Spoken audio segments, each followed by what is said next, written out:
Lukas 22.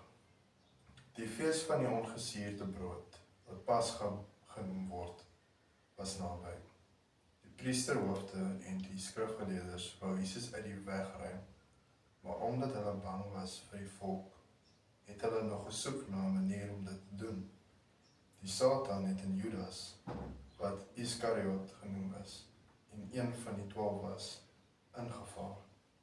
Hy het toe met die priesterhoofde en die offisiere van die tempelwag gaan praat oor hoe hy Jesus in hulle hande kan laat kom. Hulle was bly en het ooreengekom om hom daarvoor te betaal. Hy het ingestem en 'n geskikte geleentheid gesoek om Jesus te verraai, waar die volk nie by is nie. Die dag van die ongesuurde brood, waarop die paaslam geslag moes word, het aangebreek. Jesus stuur toe vir Petrus en Johannes vooruit met die opdrag: gaan berei die paasmaaltyd vir ons, voordat ons dit kan eet.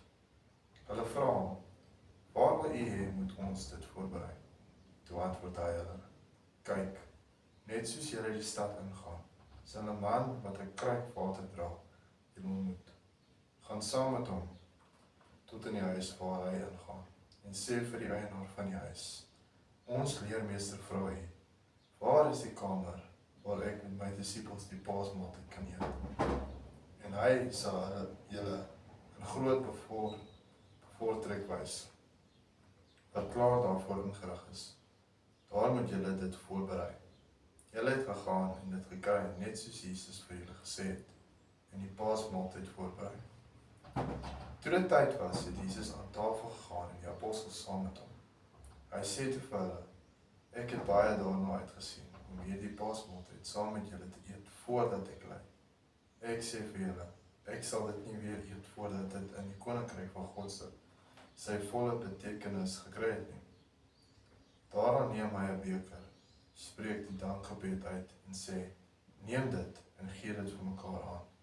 Ek sê vir julle, ek sal van nou af nie weer wyn drink voordat die koninkryk van God gekom het nie. Toe neem hy brood, spreek die dankgebed uit, breek dit en gee dit vir hulle met die woorde: dit is my liggaam, wat vir julle gegee word. Gebruik dit tot my gedagtenis. Met die beker na die maaltyd het hy net so gemaak en gesê: hierdie beker is die nuwe verbond, beseël deur my bloed, wat vir julle vergiet word. Maar kyk, die hand van die man wat my verraai, is saam met myne hier op die tafel. Met die seun van die mens sal dit gaan soos die voorbeskik is. Maar weet die man deur wie hy verraai word. Toe begin hulle mekaar uitvra wie van hulle dit kon wees wat so iets sou doen. Daar het onenigheid onder hulle ontstaan oor wie van hulle as die belangrikste beskou moet word. Maar Jesus sê vir hulle: by die nasies is dit so.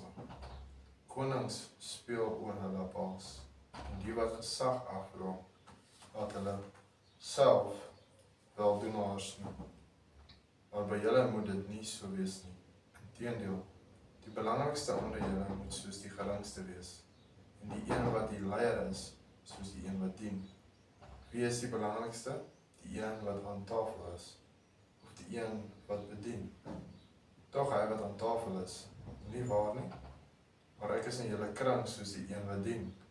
Julle is die mense wat in my beproewings altyd deur by my gebly het. Net soos my Vader in koninkryk aan my bemaak het, so bemaak ek 'n koninkryk aan julle, sodat julle in my koninkryk aan my tafel kan eet, en drink en op trone kan sit, om oor die 12 stamme van Israel te regeer. Simon, Simon, het Jesus gesê, luister, die Satan het daarop aangedring om julle soos koring te sif, maar ek het vir jou gebid dat jou geloof jou nie begewe nie. As jy weer tot inkeer gekom het, moet jy jou broers versterk. Petrus sê vir hom: Here, ek is bereid om saam met u selfs gevangenskap en dood in te gaan. Maar hy antwoord: Petrus, ek sê vir jou, die haan sal vandag nie kraai voordat jy my 3 maal verloon het, deur te sê dat jy my nie ken nie. Verder het Jesus vir hulle gesê, toe ek julle uitgestuur het sonder beursie en reissak en skoene, het julle iets kort gekom? Nee, niks nie, was hulle antwoord. Toe sê hy vir hulle, maar nou, wie 'n beursie het, moet dit saamneem, en net so ook 'n reissak, en wie nie 'n swaard het nie, moet van sy klere verkoop en een aanskaf. Ek sê vir julle, die skrifwoord wat sê, en hy is as misdadiger beskou, moet aan my bewaarheid word.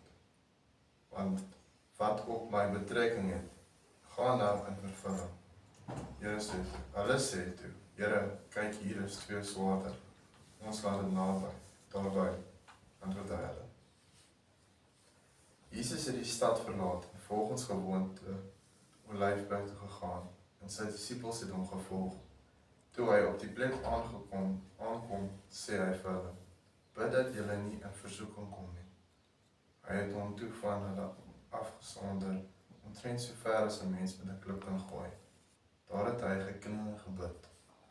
Vader, as U wil, neem tog hierdie lydensbeker van my af weg. Laat nogtans nie my wil nie, maar U wil geskied. 'n engel uit die hemel het aan hom verskyn en hom versterk. Hy het 'n doodsaam geraak en het nog ernstiger gebid. Sy sweet het soos bloeddruppels geword, wat op die grond val. Toe hy van die gebed opstaan en by die disippels kom, kry hulle aan die slaap, uitgeput van droefheid. Hy sê toe vir hulle, waarom slaap julle? Staan op en bid, sodat julle nie in versoeking kom nie. Terwyl Jesus nog praat, kom 'n klomp mense daaraan. Die een wat Judas genoem is, een van die 12, het hulle gelei en nader gekom na Jesus toe om hom te soen. Maar Jesus sê vir hom, Judas, verraai die seun van die mens met 'n soen. Toe die wat saam met Jesus was, sien wat gaan gebeur, vra hulle, Here, moet ons hulle met die swaard aanval? Een van hulle slaan toe na die slaaf van die hoëpriester en kap sy regteroor af. Maar Jesus sê, hou op daarmee. Daarna het hy die oor aangeraak en hom genees. Toe sê Jesus vir die priesterhoofde, die offisiere van die tempelwag en die familiehoofde wat aan hom opgetrek het, trek julle met swaard en stokke uit soos teen 'n rower. Dag vir dag was ek saam met julle in die tempel, en julle het nie 'n hand aangesteek om my te vang nie. Maar nou dat die tyd vir die duisternis en mag daar is, het julle kans. Hulle het Jesus toe gevangene geneem en hom weggelei en in die huis van die hoëpriester gebring. Petrus het op 'n afstand agterna gekom. In die middel van die binneplaas was daar 'n vuur, en daar het mense bymekaar gesit. Petrus het tussen hulle gaan sit. 'n diensmeisie wat hom in die skynsel van die vuur sien sit het hom goed bekyk en gesê, die een was ook saam met daardie man. Maar Petrus het hom dit ontken, deur te sê, juffrou, ek ken hom nie. 'n rukkie later sien iemand anders hom en sê, jy is mos ook een van hulle. Maar Petrus antwoord, man, ek is nie. Na verloop van so wat 'n uur het nog een met die beslistheid beweer, so waar die een wat ook saam met daardie man, hy is ons ook 'n Galileër. Maar Petrus sê, man, ek weet nie waarvan jy praat nie. En onmiddellik terwyl hy nog praat, het daar 'n haan gekraai. Die Here het omgedraai en Petrus aangekyk. Toe val dit Petrus by wat die Here vir hom gesê het, voordat die haan vannag kraai, sal jy my 3 maal verloon. En Petrus het buite toe gegaan en bitterlik gehuil. Die manne wat vir Jesus bewaak het aangehou om met hom te spot, te dryf en hom te slaan. Hulle het hom geblinddoek en gesê, jy is mos 'n profeet, sê wie het jou geslaan? En nog baie ander godslasterlike dinge het hulle hom aan toegesnap. Toe dit dag word, het die raad van die volk, die priesterhoofde en die skrifgeleerdes vergader en Jesus voor hulle wil bring. Hulle sê toe, as jy die Christus is, sê dit vir ons. Maar hy antwoord hulle, Al sou ek dit vir julle sê, sou julle tog nie glo nie. En al sou ek vir julle 'n vraag stel, sal julle ook nie antwoord nie. Maar van nou af sal die Seun van die mens aan die regterhand van die Almagtige God sit. Toe vra hulle almal, dan is jy die Seun van God. Hy sê vir hulle, dit is soos julle sê, ek is. Daarom sê hulle, waarvoor het ons dan nog getuienis nodig? Ons het mos uit ons eie mond gehoor, uit sy eie mond gehoor.